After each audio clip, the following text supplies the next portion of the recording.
Hello bachcho, let's see this question, and here this question say how many times the Constitution of Belgium was amendment between 1970s and 1963। Question आपसे बोल रहा है कि 1970 से लेके 1963 का जो पूरा टाइम पीरियड था अराउंड 23 ईयर्स का, उस टाइम पीरियड में बेल्जियम का जो कॉन्स्टिट्यूशन था उसमें कितनी बार अमेंडमेंट लाए गए थे। तो यहाँ पे हम बेल्जियम के कॉन्स्टिट्यूशन के अमेंडमेंट की बात करेंगे। तो क्वेश्चन का की कॉन्सेप्ट क्या है?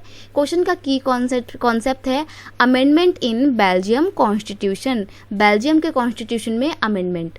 ऑप्शन दिए हुए हैं 2 टाइम्स, यानी कि 2 बार उसमें चेंजेस लाए गए थे। अमेंडमेंट का मतलब होता है बदलाव लाना, संशोधन करना। तो वो जो चेंजेस थे संविधान में 2 बार लाए गए थे, 3 बार लाए गए थे, 5 टाइम्स लाए गए थे या फिर 4 टाइम्स लाए गए थे। तो यहाँ पे आपका ऑप्शन 4 बिल्कुल सही आंसर है कि बेल्जियम के कॉन्स्टिट्यूशन में 4 टाइम्स क्या किए गए थे, अमेंडमेंट किए गए थे इन 23 ईयर्स के टाइम पीरियड में। अब आप सोच रहे होंगे कि इतने ज़्यादा अमेंडमेंट क्यों किए गए?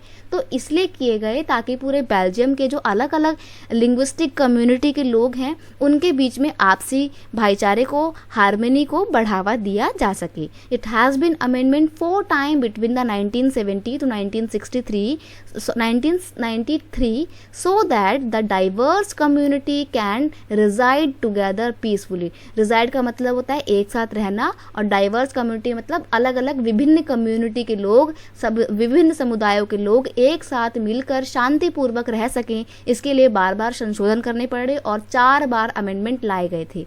तो ऑप्शन 4 आपका यहाँ पर बिल्कुल सही आंसर हो जाएगा। I hope you understand it well. Best of luck.